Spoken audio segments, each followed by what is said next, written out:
राधे राधे। दोस्तों, आप सभी के लिए लेकर आए हैं ब्रह्म एकादशी व्रत की पावन कथा। ब्रह्म एकादशी का व्रत भगवान विष्णु को समर्पित है। मान्यता है कि इस व्रत को रखने और भगवान विष्णु की विधिवत पूजा करने से सभी पाप मिट जाते हैं। मान्यता यह भी है कि व्रत कथा के बगैर इस व्रत का पूर्ण फल नहीं मिलता है।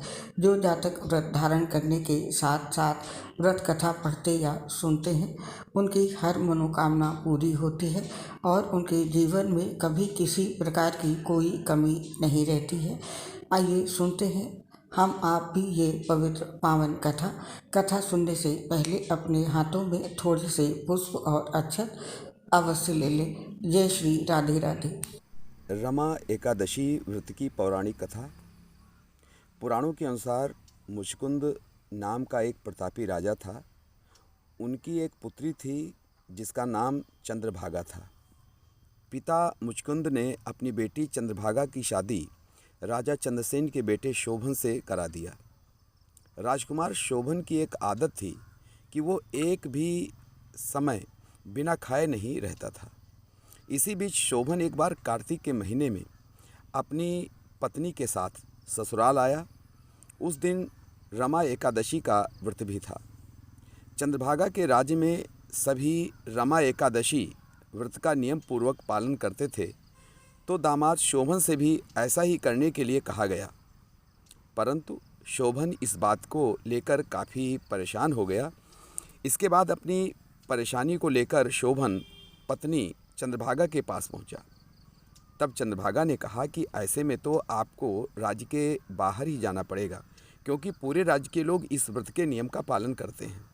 यही नहीं, आज के दिन यहाँ के जीव जंतु भी भोजन नहीं करते हैं। चंद्रभागा की इस बात को सुनने के बाद आखिरकार शोभन को रमा एकादशी व्रत रखना ही पड़ा, लेकिन पारण करने से पहले ही उसकी मृत्यु हो गई। इसके बाद चंद्रभागा अपने पिता के यहाँ रहने लगा। एकादशी व्रत के पुण्य प्रताप से शोभन का अगला जन्म हुआ। इस बार उन्हें मंदराचल पर्वत पर आलीशान राज्य प्राप्त हुआ। एक बार मुचकुंद के ब्राह्मण तीर्थ यात्रा करते हुए शोभन के दिव्य नगर में पहुँचे। वहाँ सिंहासन पर विराजमान शोभन को देखकर ही पहचान लिया।